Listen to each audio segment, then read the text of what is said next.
kai wai yanzu a gari ga katanga ka ta faɗi amma masu kuɗin gari babu wanda zai iya zuwa ya taimaka maka, babu wanda zai iya zuwa makota ya taimaka maka, sai lokacin zaɓe kuma ya zo a ruɗe mu da abin nan ɗin baka. Kai inna lillahi wa inna ilaihi raji'un. Ubangiji Allah kai mana mai kyau, ne yanzu ya rani ga ta daidai sai ta ban ɗaki sai katangar nan ta faɗi. Inna lillahi wa inna ilaihi raji'un. Kai dan hada nan ba dai haka dai in gani wa Allah zai tsore akan shi ko akan ta.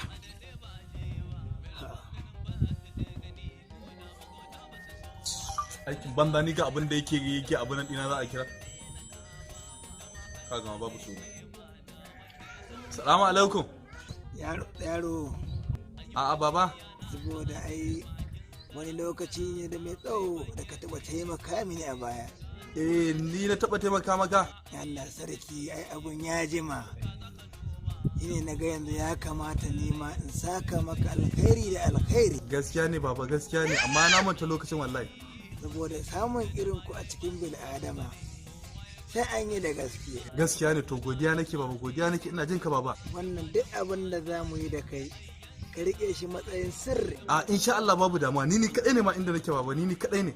Yawwa kar ka gaya wa kowa, ka san wani baya san ka da alkhairi. Babu wanda zai ji da ka, ni sai ni kadai ne inda nake wannan, babu kowa a wajena. Wani sai ka ga yana maka dariya amma a zuciyarsa babu kyau.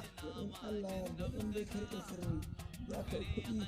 Insha Allahu baba, yanzu nan ma in Allah da Allah taimaka baba, ina jin ka baba. Zai abin da nake so da kai. Ina jin ka baba, ina jin ka baba. Ka samu Qur'ani kai sadaka. Da Alqur'ani insha Allahu zan yi baba. Sannan sai ka samu kuli-kuli ma sai kai sadaka. To insha Allahu. Yawa idan kai sai ka kira wani sai ka ce min kai. To shikenan insha Allahu. Yawa sai in gaya maka kuma abin da za a yi gaba ko. To shikenan, ina jin ka baba. Sai na ji ka. Gara. Ai mutane yanzu sai kai yan dabaru. Yana yi zai kira wani. Zan sa su so da sabulu ko wanke shi tas.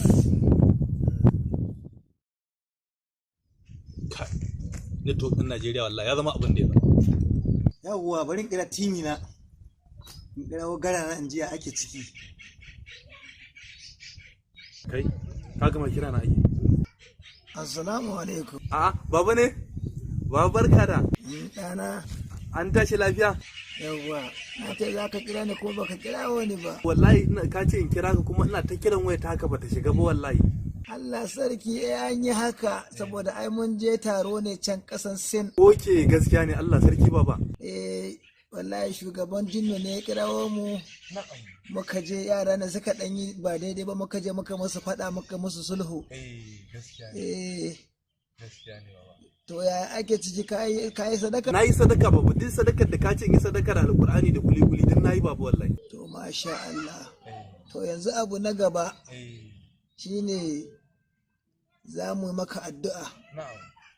Za mu yi maka addu'a, amma ka san a cikin addu'a sai an yanka. Na'am, alhamdulillah. Za ka turo kuɗin yanka. Ka san akan gabar da nake dama wallahi ina da buƙatar addu'a, saboda baba ni ɗanki da nafas ne, kuma yanzu hakan ma ina magana da kai a dajin Falgore. To ka hau tun da nake ni ne wanda nake kan wannan siradin, ai dole in buƙaci addu'a. Magana ta kuɗi baka da wani abin nan dai ta kuɗi ne baba. Shige, kidnapper, wannan ya fi ni bala'i. Kaga ya kai, wani za a nuna saran da fara. Duk da talauci yana cina, ai na san inda za a taimaka wani. Wani za a nuna salon da fara. Ka ji kidnapper ne. To wannan karin ba a dace ba. Kura uba. Kidnapper. To ba da ni ba, don ubanka blocking din layin ma zan yi. Kar ma ya biyo. Kuci da zuwa. Kai, wai ya kira ni. Irin ya ce masa ni ɗanki da nafasa ne, ina da dajin Falgore, tukun da ya ji haka ya shi ya kashe waya. Haka suke ta cutar wanda ba su gane ba. Kai? Na! Kidnapper? Uba, kar yi amfani da tiraka.